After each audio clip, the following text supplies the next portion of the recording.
एक बार गिद्धों का झुंड उड़ता उड़ता एक टापू पर जा पहुंचा। वह टापू समुद्र के बीचों बीच स्थित था। वहां ढेर सारी मछलियां, मेंढक और समुद्री जीव थे, इसलिए वहां खाने पीने की कोई कमी नहीं थी। सबसे अच्छी बात यह थी कि वहां गिद्धों का शिकार करने वाला कोई जंगली जानवर भी नहीं था।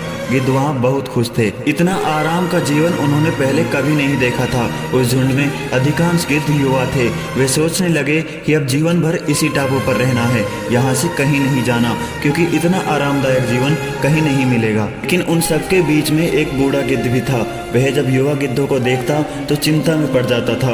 वह सोचता था कि आरामदायक जीवन जीने का इन युवा गिद्धों पर क्या असर पड़ेगा। क्या ये वास्तविक जीवन का अर्थ समझ पाएंगे? यहाँ इनके सामने किसी प्रकार की चुनौती नहीं है। ऐसे में जब कभी मुसीबत इनके सामने आ गई तो ये उसका कैसे मुकाबला करेंगे? बहुत सोचने के बाद एक दिन बूढ़े गिद्ध ने सभी गिद्धों की सभा बुलाई। अपनी चिंता जताते हुए वह सबसे बोला, इस टापू में रहते हुए हमें बहुत दिन हो गए हैं। मेरे विचार से अब हमें यहाँ से उसी जंगल में चलना चाहिए जहाँ से हम आए थे। यहाँ हम बिना चुनौती का जीवन जी रहे हैं। ऐसे में हम कभी भी मुसीबत के लिए तैयार नहीं हो पाएंगे। युवा गिद्धों ने उसकी बात सुनकर भी अनसुनी कर दी। उन्हें लगा कि बढ़ती उम्र के असर से बूढ़ा गिद्ध सठिया गया है, इसलिए ऐसी बेकार की बातें कर रहा है। उन्होंने टापू की आराम की जिंदगी छोड़कर जाने से मना कर दिया।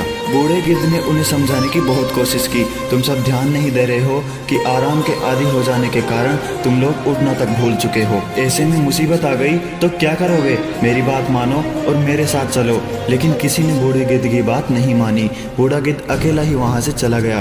देखते देखते 2-3 महीने गुजर गए। तब एक दिन बूढ़े गिद्ध ने टापू पर गए गिद्धों की खोज खबर लेने की सोची और उड़ता उड़ता उस टापू पर पहुंचा। टापू पर जाकर उसने देखा कि वहां का नज़ारा बिल्कुल बदला हुआ था। जहां देखो वहां गिद्धों की लाशें पड़ी हुई थी। कई गिद्ध लहूलुहान और घायल पड़े हुए थे। हैरान बूढ़े गिद्ध ने एक घायल गिद्ध से पूछा कि ये क्या हो गया? तुम लोगों के ये हालात कैसे हुए? घायल गिद्ध ने बताया कि आपके जाने के बाद हम इस टापू पर बड़े मजे की जिंदगी जी रहे थे, लेकिन एक दिन एक जहाज आया। उस जहाज से यहाँ कुछ चीते छोड़ दिए गए।